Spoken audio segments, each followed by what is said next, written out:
But HAARP's startling potential doesn't end there. Some say it's linked to a strange phenomena occurring in our skies. In recent years, peculiar cloud formations have been appearing in the skies all over the world with increasing frequency. I think most of us in North America have wondered at these flumes crisscrossing the sky in grid patterns, parallel rows, and the now familiar X's.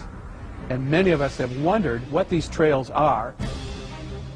While highly speculative, some researchers suggest these strange cloud formations are another agent of weather warfare. They first appear to be simply contrails, coming from high-flying jet airplanes. But these trails linger in the sky for many hours, some for even an entire day, forming an artificial cloud. Some researchers refer to them as chemtrails.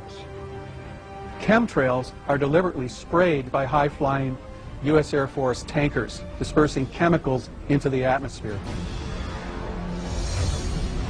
Will Thomas has authored a book about chemtrails. Since the late 1990s, he has worked closely with another journalist in investigating these strange patterns that appear in the sky. We have an FAA representative, in fact, a high government official, a person we came to call Deep Sky, attesting to the truth and the reality behind chemtrails. He described this program of spraying chemical trails at high altitudes in so-called commanded airspace, where commercial flights are routed around and beneath tanker airplanes belonging to the U.S. Air Force. The theory is that chemtrails are being used in conjunction with HAARP.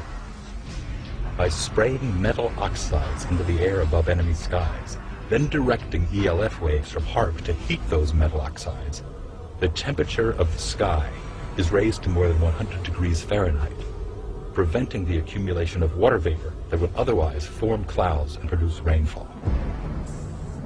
The ELF waves HAARP produces bounce off the ionosphere and are able to curve around the Earth over the horizon to the ground, making any point on the globe well within reach. One of the dangers in spreading chemtrails is that it acts as a desiccant and further dries the air. In other words, these chemical particulates can dry up the atmosphere and induce drought.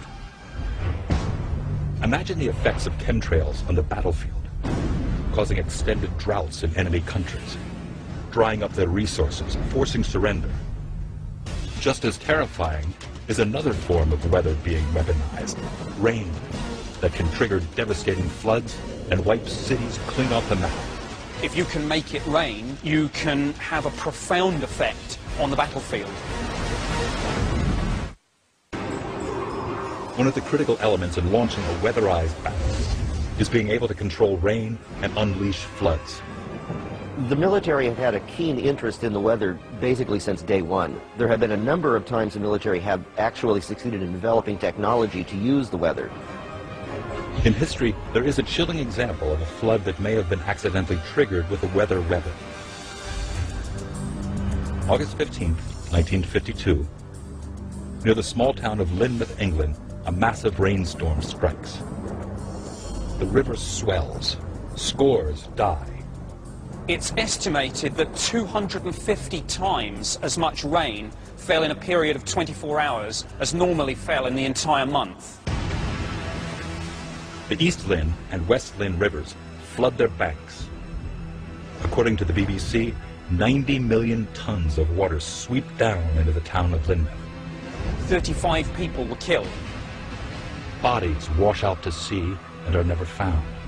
Trees are uprooted, forming dams behind bridges, creating walls of water that carry huge boulders into the village, destroying shops, hotels, and homes.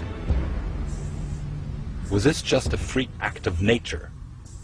The prevailing theory is that it may have been a British military experiment gone bad, as they had been known to be conducting cloud seeding tests around that same time. The British military would be experimenting with cloud seeding for the same reason as any government or military, because if you can control the weather, if you can make it rain, you can have a profound effect on the battlefield. Allegedly, early on the morning of August 15, 1952, some witnesses had reported seeing Royal Air Force jets flying in the area, at times disappearing from sight high above the cloud bank. Were they on a routine training mission? Or, as some people speculate, were they dumping payloads of silver iodide into the clouds?